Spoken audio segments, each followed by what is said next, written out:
Straight forward ఉంటాయి. అలాగా చక్కగా ఆవిడ అంటే దేనిలో కూడా అంటే ఇంకా కల్మషం అనేది ఉండదు అనమాట. వాట్ ఎవర్ ఆవిడ ఓపెన్ అయిపోయి అన్నీ తను అడగాల్సింది అడిగేస్తారు, కడగాల్సింది కడిగేస్తారు, ఆ తర్వాత చేయాల్సింది ఆవిడ చక్కగా చేస్తారు. ఆ తర్వాత మేడం ఇంకా చాలా టెక్నికల్లీ అడ్వాన్స్డ్ అనమాట. అంటే మాకు కనీసం స్మార్ట్ ఫోన్ చూడడం రోజులు ఆవిడ ఫోన్లో చూసే మేము కొన్ని నేర్చుకున్నాం అన్నట్టు. అంటే అన్నీ చూపించడం కానీ చేయడం కానీ అంటే 12th టైంకి ఆవిడ వ్లాగ్స్ అవన్నీ చేశారంటే ఆవిడ ఎంత మనకన్నా ఎంత ముందున్నారు అనేది తెలుస్తుంది. అలాగే అనిపిస్తుంది ఈ సబ్జెక్ట్ కాకుండా మేడం ఏ మ్యాథ్స్ అయితే ఐఐటి అని తయారైతే వల్ల ఎంత కమిట్మెంట్స్ ఎంత డిసిప్లిన్స్ అని అనిపిస్తుంది అనమాట.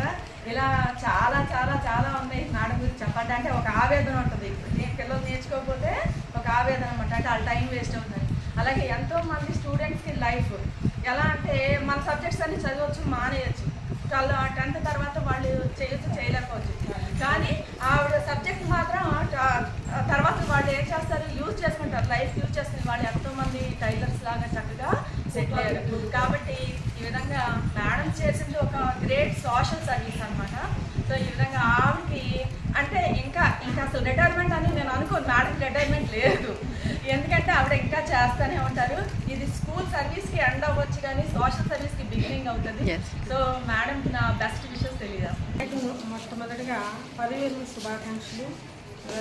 తను తర్వాత టైంలో కూడా ఆయురారోగ్యాలతో చక్కగా సమాజ సేవలో మునిగి ఉంటారని ఉండాలని కోరుకుంటున్నాను. ప్రత్యేకించి కూడా సమయపాలన కార్యదక్షత కలిగినటువంటి గొప్ప వ్యక్తి. ఎవరి నుంచి ఏమీ ఆశించకుండా ఎవరో ఏదో కూడుతారు అనేటువంటి ఆశించకుండా తన వృత్తికి తాను న్యాయం చేస్తూ పిల్లలు తన కాళ్ళ మీద తను నిలబడగలగాలి ఫ్యూచర్లో అని చెప్పేసి అనుకునే గొప్ప వ్యక్తి ఈమె.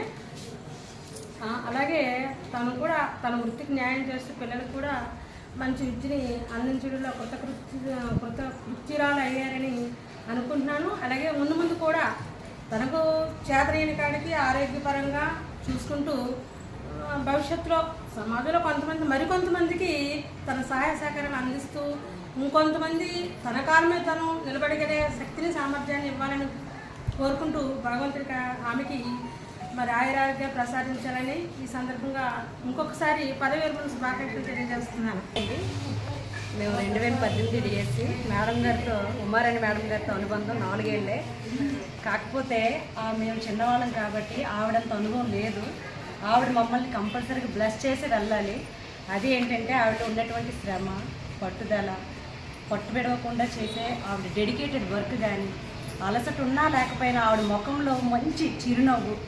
ఇంకా ముఖ్యంగా ఏంటంటే 62 ఇయర్స్ అయినప్పటికీ ఆ ఫేస్లో గ్లోయింగ్ ఉంది చూడండి, అది ఏంటో మరి చివరి వరకు కూడా మేము ఈ క్వాలిటీస్ అన్నీ ఉండి చివరి వరకు ఆవిడలాగే వర్క్ చేసి మంచిగా మేము కూడా ఆ విధంగా ఉండాలని దేవుడు మమ్మల్ని ఆవిడ రూపంలో మాకు బ్లెస్ చేయాలని చెప్పి నెక్స్ట్ ఆవిడ పదవీ విరమణ తర్వాత హ్యాపీగా ఇంతే ఎంజాయబుల్గా ఇలాగే వర్క్ చేస్తూ మమ్మల్ని బ్లెస్ చేయాలని మనస్ఫూర్తిగా కోరుకుంటున్నాను. Thank you.